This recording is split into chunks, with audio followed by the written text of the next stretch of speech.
Wassalatu wassalamu ala Rasulillah wa ala alihi wa sahbihi wa mawalah. Rabbi shrah li sadri wa yassir li amri wa hlul 'uqdatam min lisani yafqahu qawli. Allahumma zidna ilman nafi'an wa rizqan thayyiban wa amalan mutaqabbalan. Allahumma faqihna fid din wa alimna ta'wil. Amma ba'du. Ibu-ibu yang dirahmati Allah, alhamdulillah, puji syukur kehadirat Allah Subhanahu wa taala yang kita aturkan atas semua limpahan nikmat yang kita terima, wabil khusus nikmat iman. Dan pada tanggal-tanggal seperti ini kita harus berhati-hati karena ada sebagian manusia yang menyebarkan subhat bolehnya mengucapkan selamat hari raya agama lain, yang mana itu jelas bertentangan dengan akidah kita.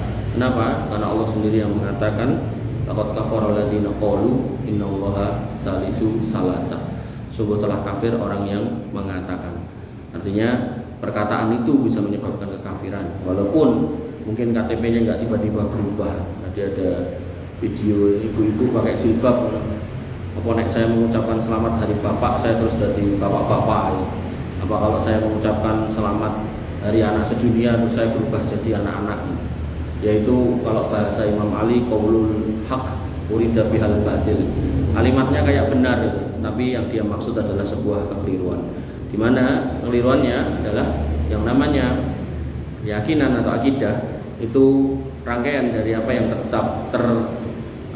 yang tertanam di dalam hati, yaitu tasdikun bil qalb wa qaulun bil lisan, dan diucapkan dengan lisan, kemudian wa amalun bil jawarih. Dan tiga ini enggak boleh saling bertentangan. Artinya ketika ada orang yang casingnya Islam tapi hatinya benci dengan Islam, itu yang disebut dengan orang munafik. Ada orang yang hatinya condong pada Islam tapi nggak pernah mengucap syahadat, itulah orang kafir. Dan ada orang Islam yang casingnya Islam, hatinya yo Islam jane, tapi dalam kondisi tertentu dia datang kepada selain Allah Subhanahu wa taala, itulah orang musyrik.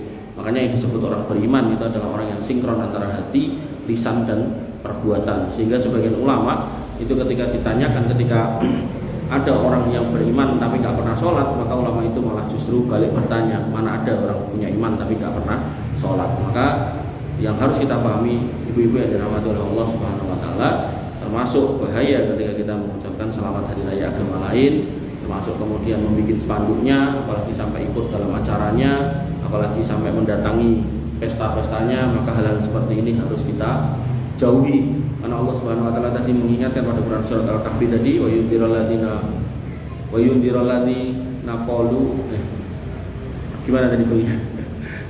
Bahwasanya Allah mengingatkan pada orang-orang yang mengatakan wa yundirul ladzina takhadu min dunillahi wa yundirul ladzi ali. Allah mengingatkan pada orang-orang yang mengatakan kalau Allah itu mengambil anak gitu kan. Itu di situ bahwasanya Allah enggak mau dan enggak bisa gitu. Kemudian dalam ayat yang lain dikatakan waqalu takhadar rahmanu walada. Mereka mengatakan bahwasanya Allah itu mengambil anak, punya anak. Laqad jitum sayan idda, sungguh telah kalian datangkan perkara atau perkataan yang Allah sangat murkai, sangat mungkar gitu. Takadus samawati yatafattarna minhu wa tansaqul ardu wa tahirul jibalu adda. Bahwasanya hampir-hampir langit itu pecah, bumi itu terbelah, gunung itu hancur, runtuh karena ucapan itu anta aulir rahmani walada, karena ucapanmu mengatakan bahwa Allah itu punya anak. Wa ma yang bagi lirrahmani ayat tahida walada, enggak pantas kalau Allah itu punya Allah Ar-Rahman itu punya anak. Maka dalam konteks itu di situ Allah ada 5 ayat menyebutkan 3 kali Ar-Rahman Ar-Rahman Ar-Rahman. Maka panjenengan harus pahami bahwasanya Allah itu Ar-Rahman dan Ar-Rahim sebagaimana tertulis di dalam Quran surat Al-Fatihah. Maka Ar-Rahman itu rahmat Allah di muka bumi ketika kita hidup ini 1% saja, dan terbagi kepada semua manusia, baik yang kafir maupun yang beriman, baik kepada binatang maupun tumbuhan, baik yang ada di langit maupun yang ada di laut, semuanya kebagian rahmat Allah. Maka Ar-Rahman ini kemudian disebutkan dalam sifat pengutusan Nabi SAW, wa ma arsalnaka illa rahmatan lil alamin. bahwasanya tidaklah kami utus engkau Muhammad melainkan sebagai rahmat bagi semesta alam. Maknanya adalah Nabi Muhammad SAW itu dengan diutus, maka siapapun yang menolak Nabi tidak serta-merta di bumi hanguskan seperti umat-umat terdahulu. Oleh karena itu maka kalau kita diteni hari-hari di tanggal-tanggal di bulan-bulan akhir tahun seperti ini, maka banyak bencana yang terjadi karena tadi hampir-hampir langit itu terbelah, hampir-hampir bumi itu pecah atau meletek gitu kan, hampir-hampir gunung itu runtuh karena ucapan-ucapan seperti itu. Tapi kenapa kok yang ditimpa atau yang tertimpa adalah orang beriman?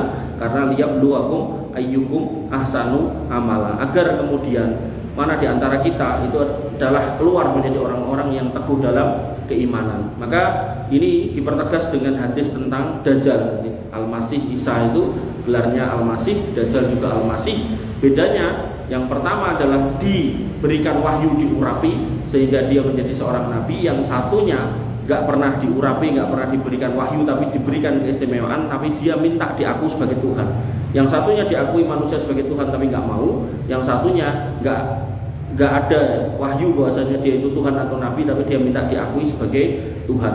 Nah yang menarik, ketika dia itu keluar di muka bumi dan kemudian menawarkan ketuhanannya, maka dia menunjukkan hal-hal yang di luar nalar.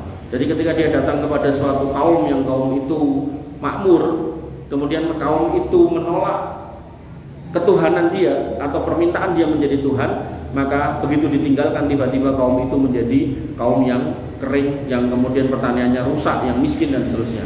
Sebaliknya, ketika dia datang kepada satu kaum yang miskin, yang kemudian pertaniannya jelek, yang airnya sulit, yang kering, maka begitu ditawarkan ketuhanan dan dia menerima, maka yang terjadi adalah kaum itu akan menjadi baik kehidupannya dunianya. Maka dalam konteks ayat tadi yang saya bilang disebutkan bahwasanya Allah itu Ar-Rahman, Ar-Rahman, Ar-Rahman, maka di dunia ini yang namanya rahmat Allah itu juga akan mendapatkan atau diberikan kepada orang-orang kafir. Sehingga kita dapati orang-orang kafir itu banyak yang hari ini hidupnya enak, sampai yang kemudian dituntut 12 tahun, vonisnya 6 tahun, dendorong atau 10 miliar, subsidi masa tahanan 2 tahun.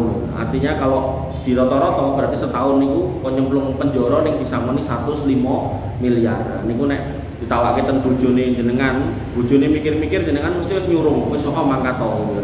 105 miliar gitu kan. Nah, maka itulah potret dunia gitu. Sehingga ketika kemudian umpama benar Allah tadi hanya menimpakan adab itu kepada orang kafir, misal orang-orang kafir yang mengatakan bahwasanya Allah itu punya anak terus disamplok bledek gitu kan, maka besok insya Allah nggak ada orang kafir. Tapi Allah nggak menginginkan seperti itu. Allah menginginkan ketulusan dalam keimanan. Liyabluwakum ayyukum ahsanu amala. Maka yang dicoba adalah orang-orang beriman. Tanggal 24 atau 25 Desember tahun 2024 yang gempa mana? Yang tsunami mana? Aceh. Maka di situ kita melihat memang itu ujian keimanan orang-orang Aceh. Adapun orang-orang yang merayakan hari rayanya mereka itu, maka mereka baik-baik aja, bahkan hidupnya enak, bahkan di tempat mereka kemudian menyatakan Allah itu punya anak juga baik-baik aja, nggak terjadi gempa dan seterusnya. Maka ibu-ibu yang dirahmati oleh Allah Subhanahu Wa Taala, jangan sampai salah paham, jangan sampai gagal paham. Yang namanya hidayah nggak pernah linier dengan harta materi dunia.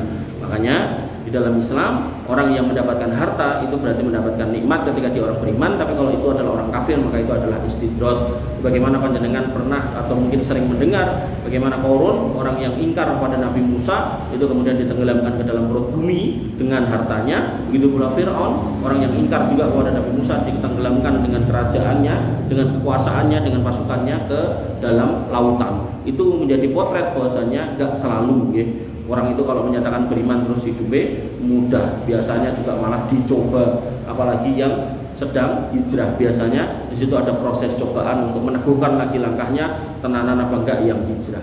Ibu yang dirahmati oleh Allah Subhanahu Wa Taala, itu pembukaan saya agar jangan sampai panjenengan latah dengan orang-orang yang menawarkan kesamaan agama, bahwasanya semua agama itu sama, karena jelas-jelas agama kita itu beda. Jelas-jelas Tuhan kita menyatakan lam yalid walam yulad, tidak melahirkan dan bukan dilahirkan dari siapapun, kemudian bukan bapaknya siapapun, bukan suaminya siapapun.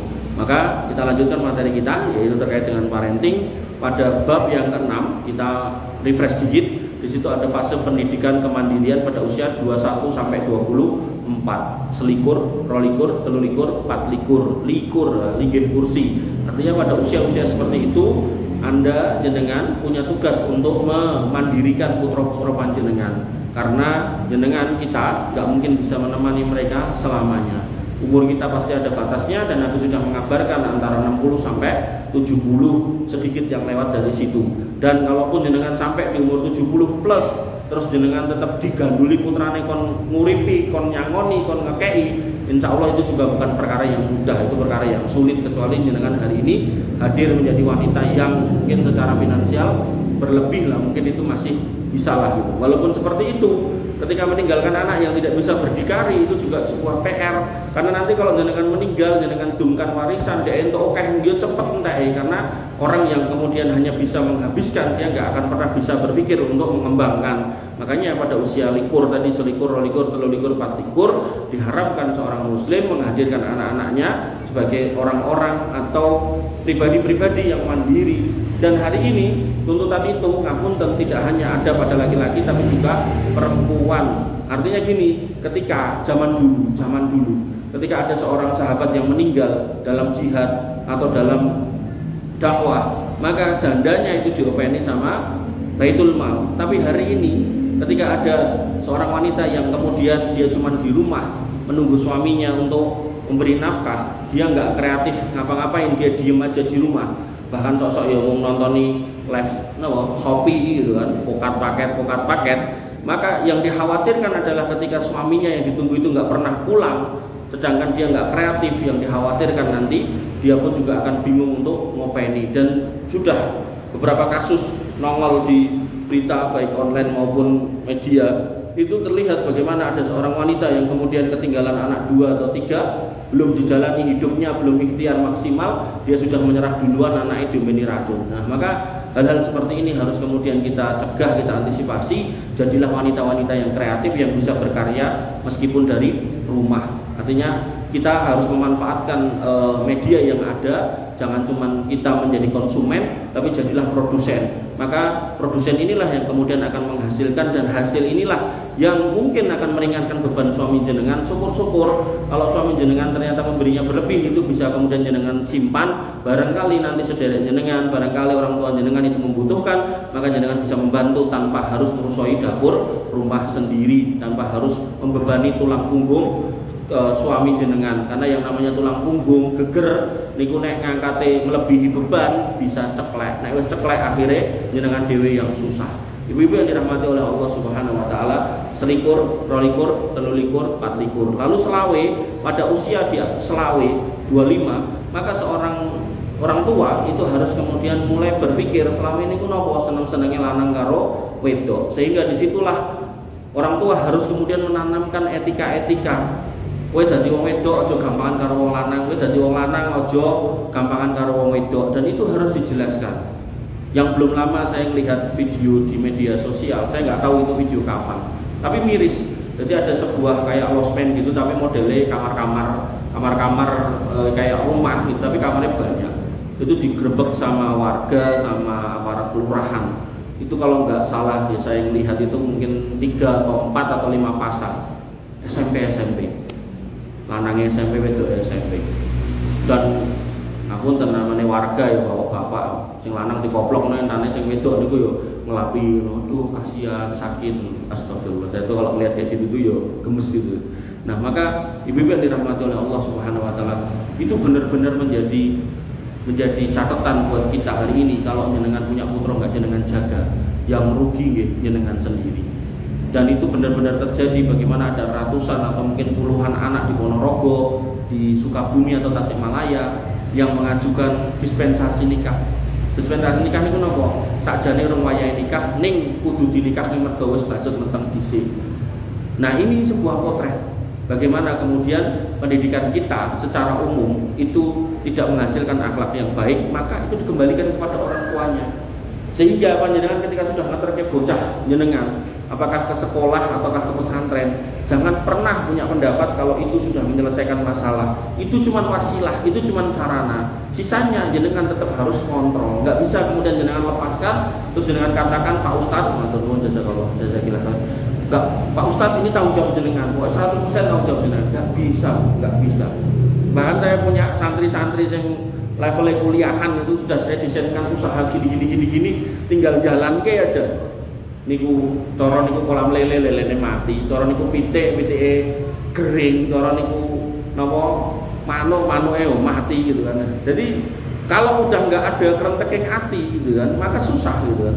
Maka yang bisa membangunkan kerenteking hati itu jiwa-jiwa yang tidur itu orang tua, mobil khusus simboknya itu. Kalau simboknya nggak peduli, wah luar biasa. Anak ini akan jadi apa saya juga nggak tahu. Makanya potret-potret seperti itu harus kemudian menjadi pelajaran besar buat kita. Jangan sampai anak-anak kita itu terjerumus dalam perzinahan, terjerumus dalam narkoba dan seterusnya. Dekatkan ke masjid.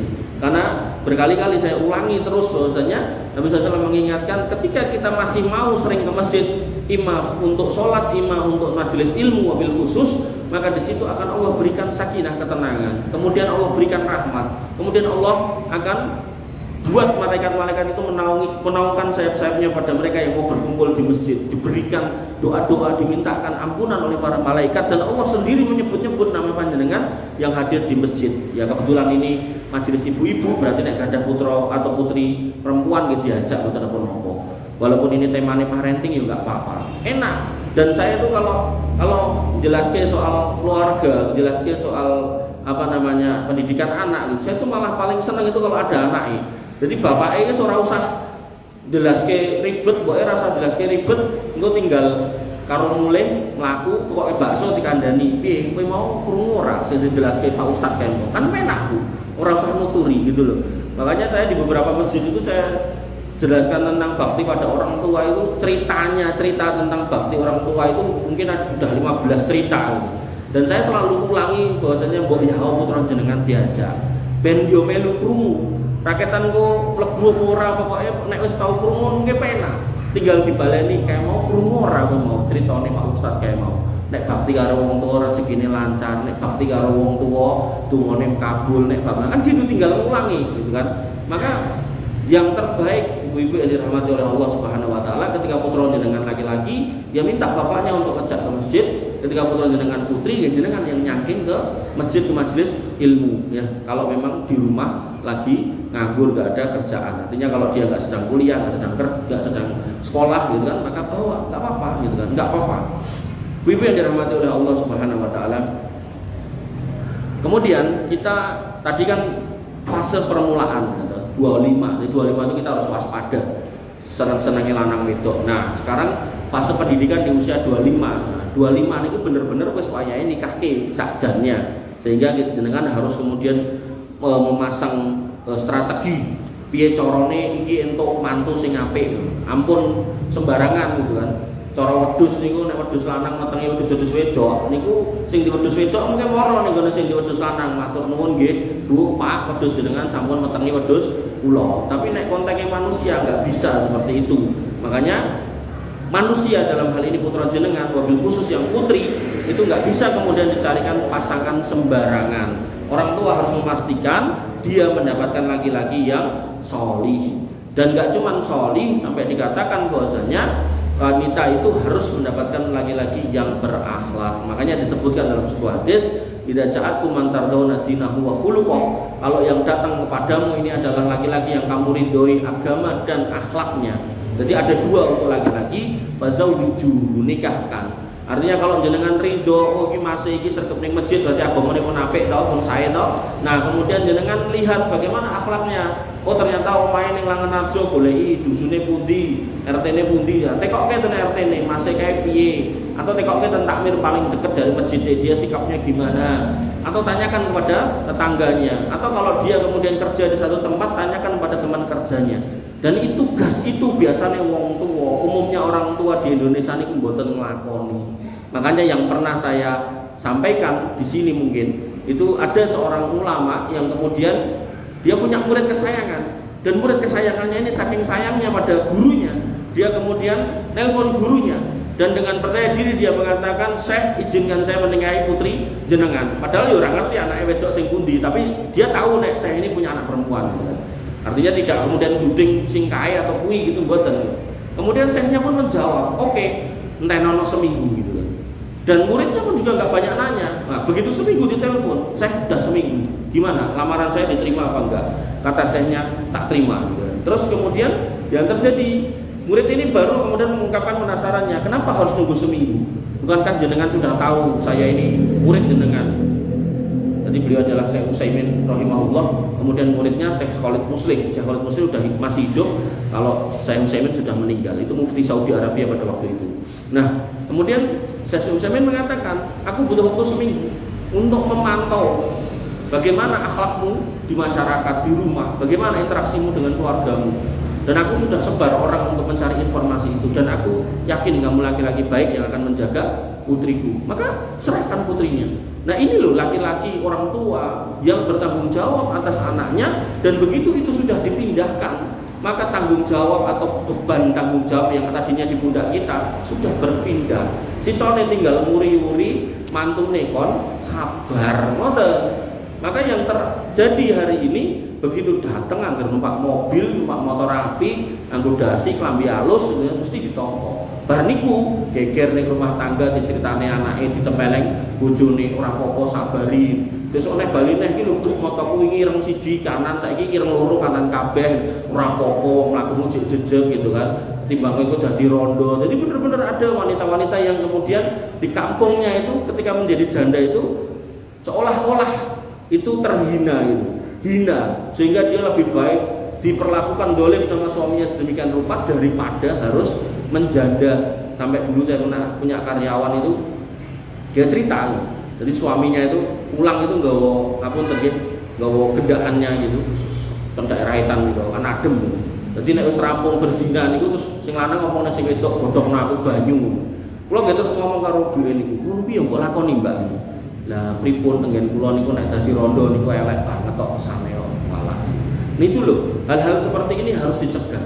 Jadi jangan sampai kemudian itu menjadi ujung yang kemudian jelek. Kalau bisa itu sebelum itu terjadi dicegah, pastikan yang datang adalah laki-laki yang solih dan kemudian berakhlak. Artinya kalau kemudian seorang laki-laki ini sudah kurang ajar sama orang tuanya, maka ngimpi kalau itu nanti akan menjadi seorang mantu yang baik pada mertuanya. Kalau dia sudah kurang ajar sama adiknya, sama kakaknya, maka itu mimpi kalau kemudian dia akan menjadi seorang ipar yang baik buat iparnya. Ibu-ibu yang dirahmati oleh Allah Subhanahu wa taala. Kemudian kalau itu konteksnya laki-laki, kalau konteksnya perempuan, saya yakin dengan sering dengar atau pernah dengar, maka di situ dibolehkan menikah 5 liha karena hartanya. Jadi misalnya nanti ada putra laki-laki ngomong, "Du, aku mau nikah karo kae." Nama apa? Sugih kok. Enggak apa-apa gitu. Kemudian yang kedua, li hasabiha, karena kedudukannya. "Bu, aku pengen nikah karo kae." Nama kok gelem kok sak tekoki. Nama apa karo kae? Lah kae anake bupati, mboten napa-napa gitu kan. Kemudian wali jamaliha, dan karena cantiknya, "Bu, aku nikah karo kae." Ya enggak apa-apa. Kenapa? Karena cantik Bu, ya enggak apa-apa gitu kan. Kemudian yang keempat, wali diniha. Jadi agama ditaruh di belakang. Tapi Nabi SAW mengingatkan, "Fadfar bidatin taribat yadak." Maka perhatikan urusan agama, nek enggak mau perhatikan maka rusak.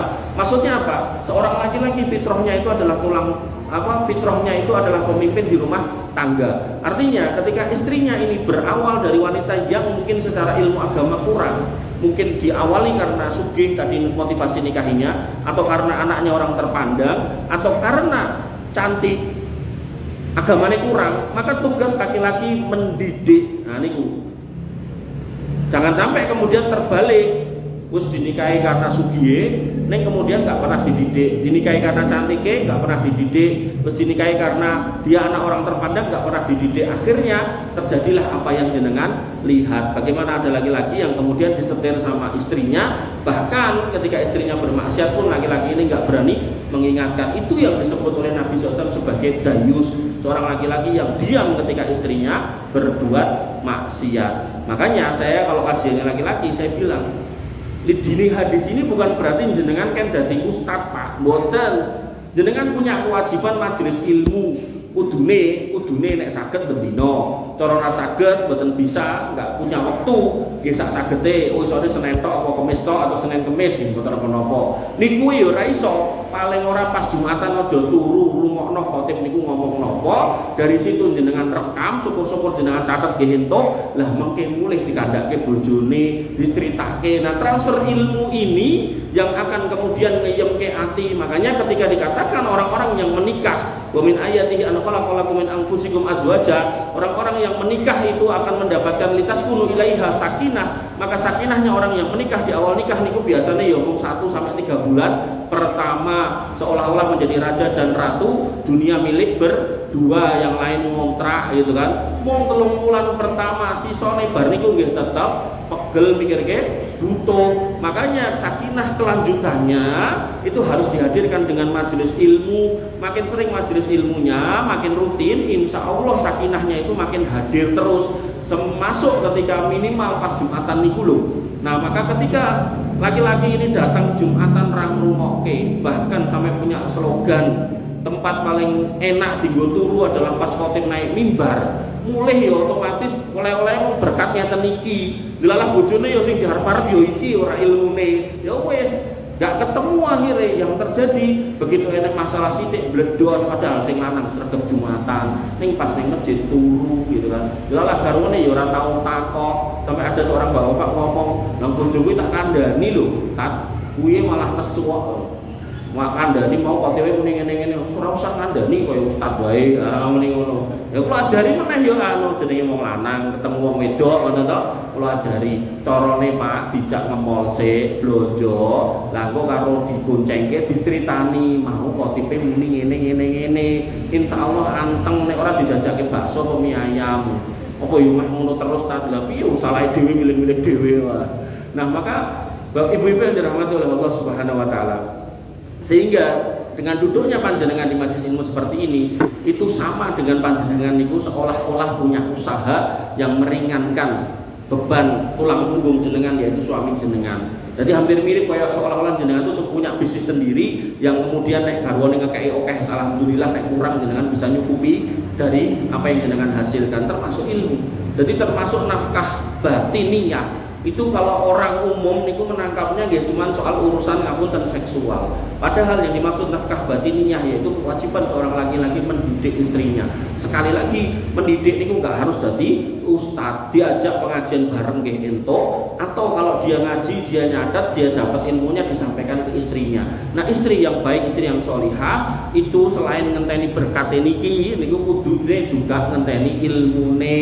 Ampun bawa ilmu berkate ra keduman malah bojone diseneni. Sesuk nek rasa pengajian sing kono kae lho berkate akeh malah sok turah gitu. Nah, maka hal seperti ini monggo jadi koreksi kita bersama agar kemudian ketika cerita yang ngapunten yang mungkin PR kurang baik pada masa perjalanan rumah tangga kita ini enggak terulang pada putra-putra kita. Jadi enggak apa-apa jadi punya mantu jadi bakul entuk, dokter entuk, tentara entuk, enggak apa-apa, apapun enggak apa-apa.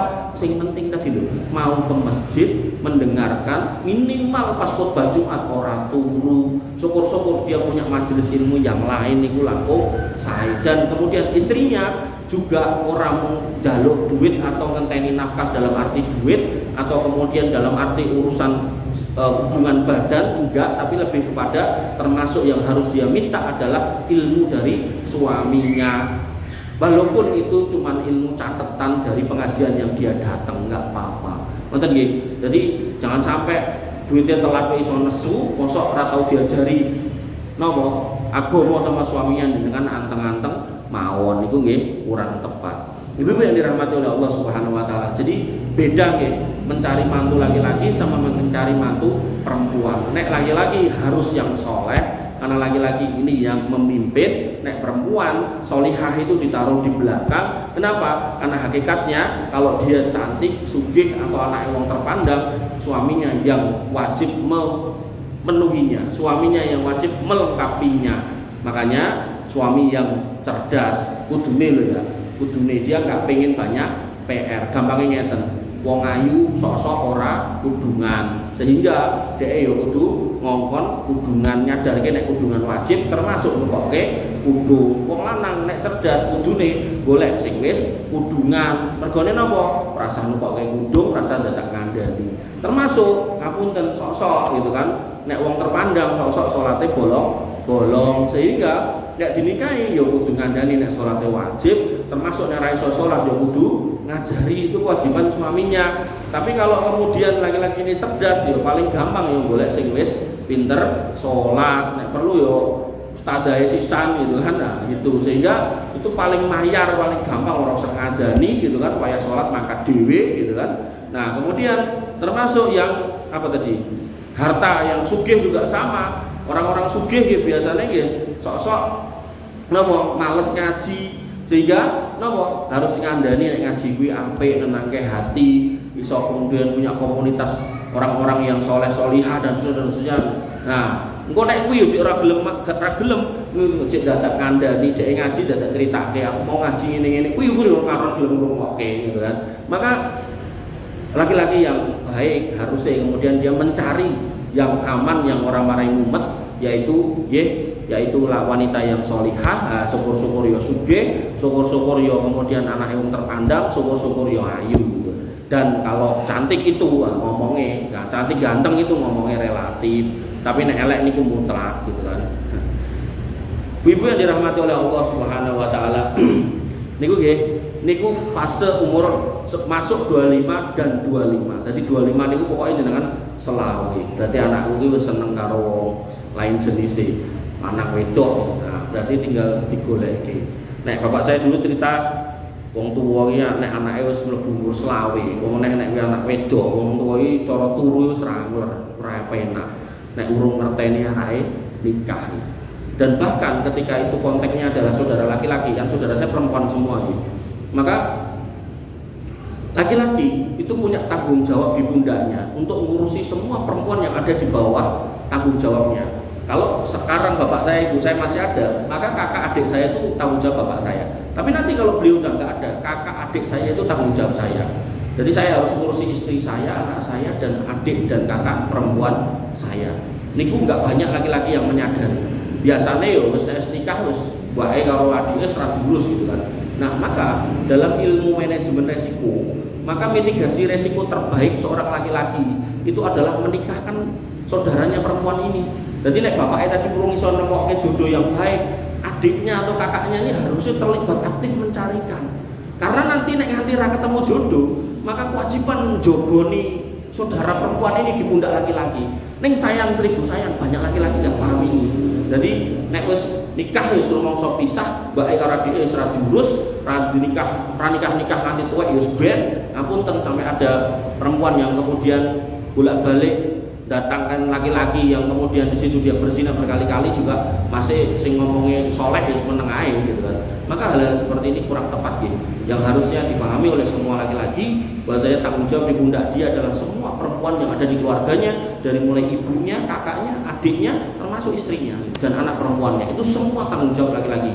Makanya kalau dengan memahami beratnya jadi wong lanang gitu kan, jenengan harusnya bersyukur jadi wong wedok. Bahkan sampai Nabi mengatakan, "Idza sholat khamsaha," kalau kalian sholat 5 waktu, wa sholat sahroha, dan puasa di bulan Ramadan, kemudian wa ata'at zaujaha, dan taat pada suaminya, kemudian wa hafidzat farjaha, dan menjaga kehormatannya, maka kata Nabi SAW, wakilalah akan dikatakan kepada para perempuan yang punya sifat 4 itu tadi, udkhulil jannata bi ayyi babin siti, mlebu surga pintune nek 8 milio dhewe, kan penak Bu.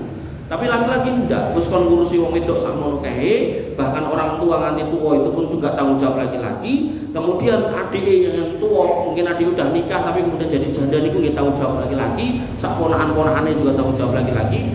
Maka yang terjadi kalau kemudian ngapunten dalam Islam itu warisannya 2:1, jenengan kalau sudah ngerti ini harusnya oh yo pantes wong kebane abot dadi wong lanang. Makanya saking abote sakniki banyak wong lanang sing kesugah dadi wong lanang, pilih golek lipen, lipstik, bengesan karo pedaan terus dadi bencong. Sakniki kathah. Malah enten sing napa kemaluane diketok barang enten. Niki sapa? Lucinta Luna. Nah niku ngomongnya titite pun mboten enten niku. Ibu-ibu yang dirahmati oleh Allah Subhanahu wa taala. Kemudian kita masuk di fase 26 dan sampai 29, 26, 27, 28, 29. Niki mirip dengan 21, 22, 23, 24 diajari makaryo. Kan kadang sampai usia 24 ini belum berhasil toh. Nah, maka pas masuk selawe dengan nikahkan dengan nawa itu ben orang berzina, biar lahir keturunan jenengan yang suci, nasabnya yang tidak bercampur aduk kayak gaduh-gaduh, maka jenengan mati, jenengan iso ngancani, mangkancani likur, 17, 18, 19 niku masih fase linggo kursi mapanke. Makanya nggak salah kemudian ada orang tua sing longgar duite, akhirnya umur 26 barang anaknya nikah digaweke omah, nggak apa-apa. Atau kemudian ada orang tua yang sawahnya banyak, kemudian anaknya daripada kerja orang ini mau gajine sithik, akhirnya iki lho sawahnya lu patok garapen, nggak apa-apa. Maka disitulah fase di mana orang tua meneguhkan lagi kedudukan dia di muka bumi agar tidak menjadi beban buat keluarga dia sendiri atau keluarga mertuanya atau masyarakat. Jadi diulangi lagi pada fase yang 21, 22, 23, 24. Selikur, 24 likur, niku diulangi lagi di 6 likur, 7 likur, 8 likur, 9 likur, dicek melih. Oh, piye lingmu dodolan? Biyen sak durunge nikah mak duwe toko open tutup, Bu. Lah nek apa? Anu kok ngeten. Oh ya wis. Terus ki meh piye meneh? Meh usaha niki ya, tau tak dukung. Oh nyanyi modal rasa golek duit riba, niku malah ra barokah. Wis iki modal, enenge semene mangkato meh ngingu apa? Ajeng ngingu pitik nyoh gitu kan. Wis engko anu ya kabari Ibu, critane piye, progrese piye dikancani. Selama jenengan saged ngancani, jangan diculke akhirnya kejungkel-jungkel dan bahkan ngapunten nggih teramat sangat menyedihkan ketika orang yang harusnya memberi motivasi yaitu jenengan atau istrinya kemudian begitu dia jatuh malah nyukurke itu marahi mutung. Wong lanang nek mutung akhirnya ogah ngopo-ngopo gitu kan. Maka disitulah jangan sampai jenengan mudah untuk kemudian menjelekkan atau nyukurke ketika dia jatuh. Nah, namanya usaha niku nggih kadang niku nggih jatuh bangun niku biasa. Nah, kadang jatuh bangun itu biasa, ning gak semua laki-laki itu siap untuk bangun setelah jatuh. Makanya dibutuhkan wanita-wanita di belakangnya yang mendorong, memotivasi, wabil khusus istri dan orang tuanya. Kemudian singkat cerita, kan tadi udah 6 likur, 7 likur, 8 likur, 9 likur gitu kan. 30, terus itu harapannya 30 niku pun secara ekonomi pun mapan, terus sampai tekan 40. Nah, umumnya ini kalau 40 atau 10 ini sok-sok wong tuane tesih enten gitu kan. Sok-sok wong tuane tesih enten. Maka sebelum masuk 40 atau menjelang 40, seorang anak itu harus kemudian paham untuk bersyukur atas apa? Atas kenikmatan yang dia terima. Meliputi apa? Wasainal insana biwalidayhi ihsana. Dan telah kami wasiatkan kepada manusia untuk berbuat ihsan kepada orang tuanya, keduanya. Kenapa? Hamalat hukum kurha wa tu'adu kurha. Karena dulu pernah dikandung di dalam perut ibunya yang mana dalam kondisi lemah dan dilahirkan juga dalam kondisi lemah. Wa hamluhu wa fisaluhu salasuna syahra, dan kemudian pengandungannya dan kemudian penyapihannya itu sampai 30 bulan minimal. Hatta idza balagha asyuddahu, sampai dia ditemani sampai gede tadi 6 likur, 7 likur, 8 likur, 9 likur. Nah 30 itu harapannya ekonominya sudah bisa jalan. Jadi wong tuwa niku pun mboten ngrujuki modal, tinggal ngamati gitu kan. Tinggal nganasehati, diturah, aja ditekke, dilumpukke, dicelengi, tukoke lemah, tukoke iki. Nah mboten memberikan masukan nasihat yang baik enggak apa-apa. Nah, wa balagha arba'ina sana, dan sampai pada umur 40. Nah, niku ten Quran surat Al-Ahqaf ayat 15. Apa umur 40? Di sini dikatakan harusnya seorang manusia itu ketika sampai umur 40 dia berdoa, Rabbi auzi'ni an askura nikmataka allati an'amta alayya. Ya Allah, ajari saya untuk terus bersyukur atas nikmat yang telah Engkau berikan kepadaku. Karena umumnya orang umur 40 niku biasanya ekonominya pun mapan biasanya. Lah nek mapan akhirnya kepikirannya sing ora. Dadi nek dulu ngangen-angen pengen bermaksiat aran dedit, saat ini gandeng duwe pengen nglakoni. Nah, maka di sini Allah mengajarkan agar kemudian merutinkan atau mengucapkan doa-doa ini sehingga 40 itu menjadi titik balik seseorang. Orang itu kalau kemudian di 40 dia baik, insya Allah kesononya gampang dadi apik. Tapi kalau 40 niku bablek biasane nganti tuwek kadanane angel, kecuali yang mendapatkan hidayah. Makanya Nabi Muhammad SAW itu diangkat menjadi Rasul di umur 40 karena itu usia kematangan untuk berpikir secara dewasa. Oleh karena itu maka untuk mencapai di situ butuh hidayah harus diminta, dan doa niki wa Rabbi auzi'ni an askura nikmataka allati an'amta alayya. Dan termasuk yang diminta adalah wa ala walidayya, dan juga bersyukur atas keberadaan orang tua yang masih ada. Umumnya umur 40 niku orang tuanya masih ada.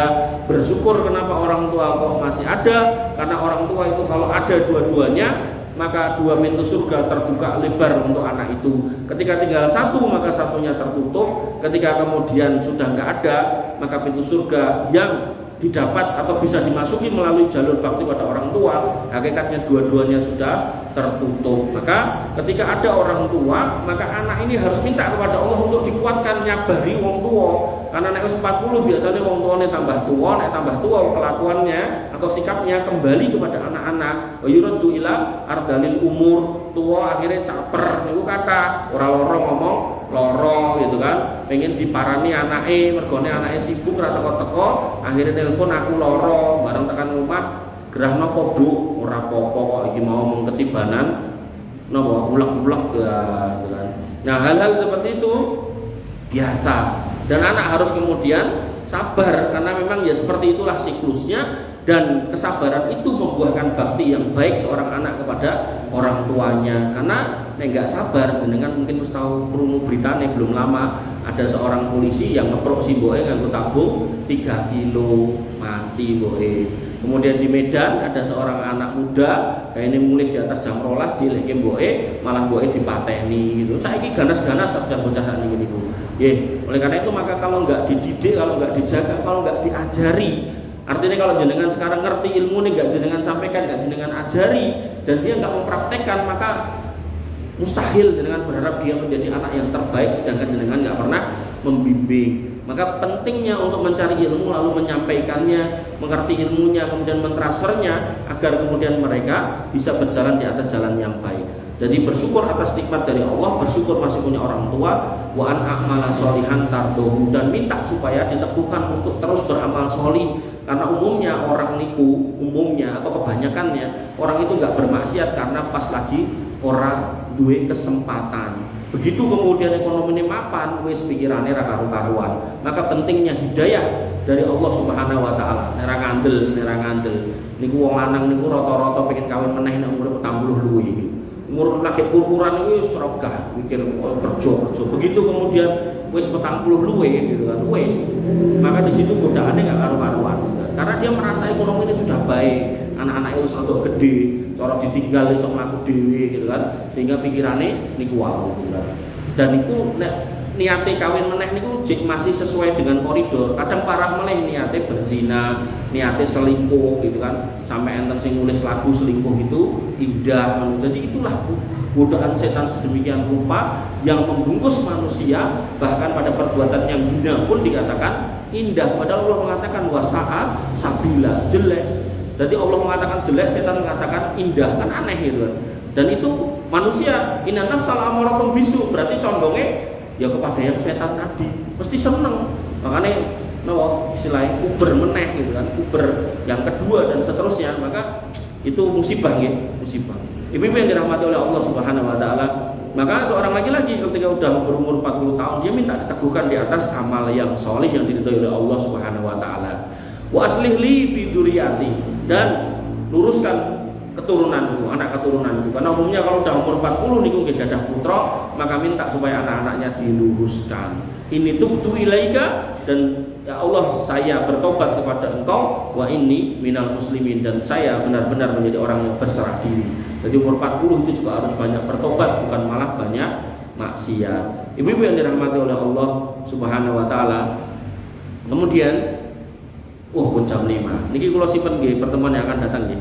Umur 50 sampai 59. Lah kok nanti 50 59. Napa enek wong duwe anak nanti umur 50 enten Bu.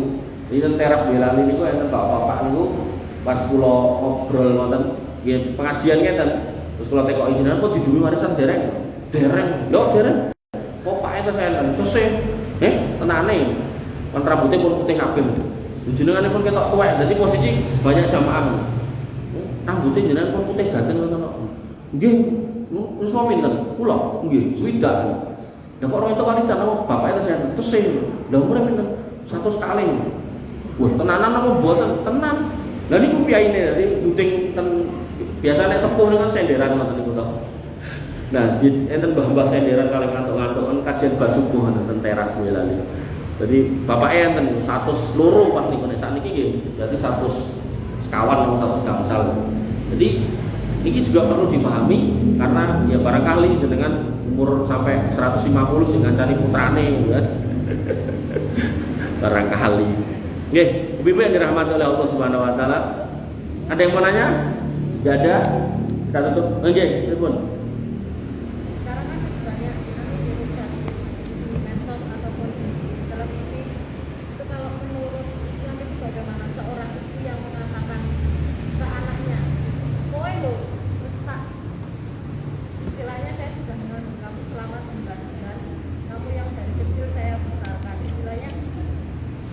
Boleh nggak seorang itu mengeluarkan kata-kata seperti itu kalau menurut Islam itu bagaimana? Nah itu dalam rangka apa? Misalkan sang anak itu ya melakukan kesalahan tapi ya mungkin kalau saya rasa nggak terlalu fatal. Ya mungkin namanya seorang itu dia baperan gitu kan. Dalam Islam itu bagaimana kalau misalkan seorang itu mengatakan seperti itu? Oke, baik. Jadi ketika kita ngomongkan apa yang sudah kita perbuat kepada keluarga kita, apakah sebagai laki-laki kepada keluarganya atau perempuan kepada keluarganya, dan perempuan ini bisa sebagai ibu, bisa sebagai kakak, bisa sebagai apapun, maka semua kebaikan yang kita sudah lakukan di dunia ini itu terhitung sebagai sodakoh, pahala sodakoh, artinya berpahala, bukan sebuah amal baik. Sampai tabassumu kali akhika sodakoh, senyummu aja pada saudaramu itu sodakoh, ucapan baikmu juga sodakoh. Sampai seorang laki-laki ketika mendatangi istrinya, fi buti ahadikum sodakoh, ketika kamu mendatangi istrimu itu sodakoh. Maka semua kebaikan yang kita lakukan di rumah tangga, misalnya dengan sebagai ibu, berarti mendidik, masak, resik-resik segala macam, insya Allah itu bernilai pahala semuanya. Maka ketika kita ngomongkan bab sodakoh, Allah Subhanahu wa taala mengatakan la tubtilu sodakotikum bil manni wal adha. Jangan kamu batalkan pahala sodakohmu dengan nyebut-nyebut dan dengan menjelek-jelekkan, dengan tunda-tunda dan dengan menjelek-jelekkan. Jadi misalnya konteks sodakoh benar dalam artian uang kita mau kasih gitu kepada orang nggak punya, ya minta-minta terus kita kasih, terus kita ngomong nyoh dasar kere, nah itu nggak dapat pahala. Maka yang terbaik bagi seorang ibu, ya, anak sak nakal-nakalnya nopo, gitu kan, makanya itu tetap anak jenengan. Maka yang terbaik adalah sabar satu dulu. Dengan sabar itu harapannya pahala yang sudah jenengan dapatkan karena perjuangan jenengan kesel itu nggak dihapus oleh Allah Subhanahu wa taala. Karena kalau kembali ke dalil tadi, ada potensi mungkin pahala itu akan berkurang atau mungkin dihapus oleh Allah Subhanahu wa taala. Nah, kemudian yang kedua yang harus jenengan pahami, semua ucapan seorang orang tua, wabil khusus ibu kepada anaknya, ima itu perbuatan ucapan yang baik atau ucapan yang buruk, itu makbul di sisi Allah Subhanahu wa taala. Jadi doa ucapan itu doa itu ucapan, ngucap, tapi nek kemudian diaminkan oleh malaikat dan diizinkan oleh Allah Subhanahu wa taala, khusus untuk orang tua kepada anaknya itu makbul, apakah itu isinya baik, apakah isinya jelek. Maka saran saya kepada panjenengan yang mungkin hari ini jengkel sama putrane, jangan kemudian gampang keluar ucapan yang jelek. Contohnya adalah ketika ada seorang anak manusia dari Bani Israel yang bernama Juraij, dia sedang sholat dan kemudian ibunya memanggil, wahai Juraij, wahai Juraij. Juraij kemudian lagi sholat terus mikir, ya Allah, sholatku apa mbokku gitu kan. Tapi Juraij kemudian ngegas tetap sholat, wes, itu selungo. Datang lagi Juraij gitu kan. Juraij bingung, sholat apa mbok, sholat meneh. Sampai yang ketiga, kali yang ketiga mbok anyel, wes tak dongake. Pokoknya kowe kudu nemoni alangan karo sing jenenge ngapunten wong wedok ra cetha PSK. Nah bener, ada seorang wanita yang delalah, tercipta di kampung itu cantik, ning kok yo delalah, dia profesinya ngoten niku. Dan kemudian warga itu sedang bercerita tentang solihnya Juraij, wong wedok niku krungu terus ngomong, tak bodone si Juraij gitu kan. Oh ngono, cobanen wong dhek wong soleh ra mungkin bakal gelem. Akhirnya kemudian wanita itu menggoda Juraij dan Juraij pun nggak peduli, nggak ngurus. Nah, cara nek basa Jawa serapaten orang gagas gitu. Nah, ternyata di sedak tempat Juraij itu nek cara sakniki niku marbot. Tadi dia dibuatkan tempat ibadah dan tinggal di dalamnya. Takmir lah ngoten niku. Nah, ngurusi tempat ibadah orang Yahudi itu. Nah, di dekatnya itu ada seorang laki-laki penggembala kambing, digodalah laki-laki itu dan tergoda, singkat cerita berzina, singkat cerita hamil.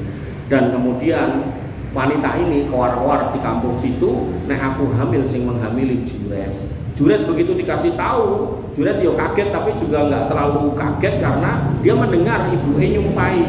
Terus uga-uga kowe dicoba karo wong wedok ra cetha. Nah, tapi warga bacot nesu ngomongnya wong soleh tapi kok malah metengi wong wedok tanpa nikah. Akhirnya tempat ibadahnya dirubuhkan.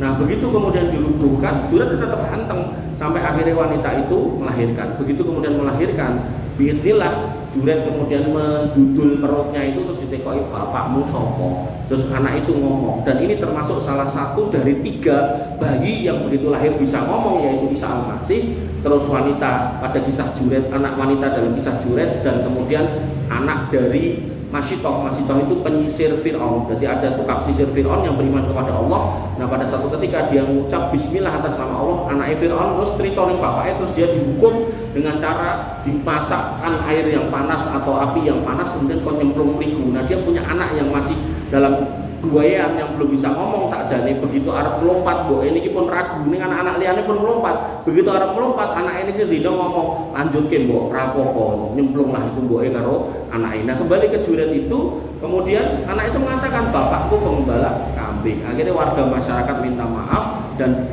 kemudian menawarkan, raja ini menawarkan tak bangunke meneh kuile dengan bangunan dari emas. Jures mengatakan ora usah, banguno meneh wae kaya asale pas mbok bloke. Itu satu. Kemudian yang kedua, ada sebuah kisah yang menarik bahwasanya ada orang tua yo anyel karo putrane, yaitu ibunya Syekh Sudes hafidhahullah, yaitu Imam Masjid Haram, direktur dari Masjid Haram dan Masjid Nabawi. Dia nakal, ning nakale wong Arab boten kados wong mriki nggih, artine enggak sampai teman-teman ngoten niku. Jadi ya nakal lah gitu, dablek. Dan ibunya kemudian anyel, dan ibunya ngerti kalau ucapannya seorang ibu itu bisa mustajab doa. Maka begitu nesu sama Syekh Sudes ini, nah nesunya kemudian mengatakan, muga-muga kowe dadi imam haram. Dan benar-benar hari ini memimpin 2 masjid suci yang ada di dunia, wabil khusus di Arab Saudi, dan itu menjadi masjid suci yang kita imani sebagai tempat yang terbaik untuk beribadah. Sehingga pesan saya terkait pertanyaan panjenengan tadi, bahwasanya memang hidup hari ini memang seperti itu, kadang ya ketemu karo wong sing gak bersyukur, maka ajari putra jenengan untuk selalu bersyukur atas kepemilikan atau keberadaan orang tua dengan cara didekatkan kepada majelis ilmu. Kok ya delalah hari ini masih belum pada level itu, maka kuatkan kesabaran jenengan, jangan sampai mudah untuk mengeluarkan kata-kata yang jelek, karena nanti pada akhirnya terkabul dan jelek tenan, tentu yang akan menyesal adalah kita. Karena dalam kasus Jures, gak semua laki-laki bisa dudul wetenge bocah itu, terus bocahnya ngomong sing enek mungkin bacot digeburi karo warga mati gitu kan. Nah, maka hal-hal seperti ini jangan sampai terjadi. Jadi kula tutup nggih, ada sebuah cerita dari saya punya murid itu nakal banget, saking nakalnya sampai saya itu wis angkat tangan tak celungke bapake. Ya wis, tak ngomong masih, karena waktu itu saya masih mungkin umur 30-an awal, bocah niku nggih 20-an awal, nanti jaraknya sama saya nggak terlalu jauh. Kemudian bapaknya ya melihat saya seumuran anaknya gitu, jadi dianggap mas gitu kan. Nah, kemudian datang ke rumah saya, anaknya datang, bapaknya datang, anaknya datang dari Jakarta, karena dia anak ikut saya di Jakarta, bapaknya datang dari Ngawi, karena rumahnya Ngawi. Ketemu di tempat saya di Ngeruki gitu kan. Kemudian yang terjadi, singkat cerita ngomong panjang lebar, intinya bapak itu ngomong gini, kowe era manut karo Mas Gulam tak dongake dadi copet. Lah kula kaget lho. Waduh kok ngene Pak iki aku ini. Ya itulah pentingnya ngaji nggih. Jadi pentingnya ngaji untuk menghayati jangan sampai keluar kalimat-kalimat yang jelek. Dan bener Bu, begitu kemudian dia didongake ngoten kali bapake, akhirnya dia berbuat hal yang menurut saya kurang baik, akhirnya kula tokke. Begitu kula tokke terlantung-lantung 3 tahun enggak kerja, enggak sekolah gitu. Akhirnya sing mbake pernah ikut saya dan sudah selesai kuliah gitu. Itu kemudian minta lagi sama saya, mbak aku nitip neh adikku, adik sing kae. Lha wis tobat urung? Ya pun tobat. Saya akhirnya kula temoni teng daerah Pakis niku kula mendapati bocah niku kuru gering. Sampai kula tekoki lha kowe yo ora kerja, ora sekolah. Sekolahmu kok tutuke ora. Terakhir ikut saya tuh semester 3, ora Mas. Jadi ilang. Kan ning kuliah ilang. Engko nek ditutuke ning kampus entuk ora? Ra entuk Mas. Nah terus kowe yo ora kerja blas, ora. Lah kerjamu kok ya ning omah tentang anu. Jadi kering banget, jadi separuh longlet buatan itu. Makanya saat ini dari pulau melih dan kemudian kuliah melih, jadi semester 3 melih saat ini. Makanya yang harus Dengan pahami ibu yang dirahmati oleh Allah Subhanahu wa taala, ucapan ketika pas dengan ucap belalah malaikat lewat itu bisa diaminkan, dan kalau dia sudah diaminkan kemudian terkabul, kalau itu kena ke putra-putra kita dan itu isinya jelek-jelek, maka kita akan sedih, kita akan rugi mendapati putra kita dalam kondisi-kondisi yang seperti yang sudah kita ucapkan. Dan biasanya kalau sampai menyesal itu berarti sudah telat, karena di depan itu namanya pendaftaran. Bila mengatakan dengan sakit pelataran, kita tutup dengan doa nggih, panjenengan aminkan, mudah-mudahan putra-putra panjenengan menjadi piai-piai yang soleh dan solihah. Bismillahirrahmanirrahim. Alhamdulillahirabbil alamin, hamdan syakirin, hamdan na'imin, hamdan yuafi ni'amahu wa yukafi mazidah. Ya rabbana lakal hamdu kama yanbaghi li jalalika wa 'azimi sultanik. Rabbana lakal hamdu anta nurus samawati wal ardi wa fiina wa lakal hamdu la ilaha illa anta subhanaka inna kunna minadh dhalimin wa illam taghfir lana wa tarhamna lanakunanna minal khasirin. Rabbana atina min ladunka rahmah wa hayyi lana min amrina rasada. Rabbana ighfir lana dzunubana wa li ikhwanina alladziina sabaquna bil iman wa la taj'al fi qulubina ghillan lil ladzina amanu rabbana innaka ra'ufur rahim. Rabbana ighfir lana dzunubana wa li walidina warhamhum kama rabbawna shighara. Allahumma ighfir lahum warhamhum wa'afihim wa'fu anhum wa akrim nuzulahum wa wasi' mudkhalahum waghsilhum bil ma'i wal thalji wal barad.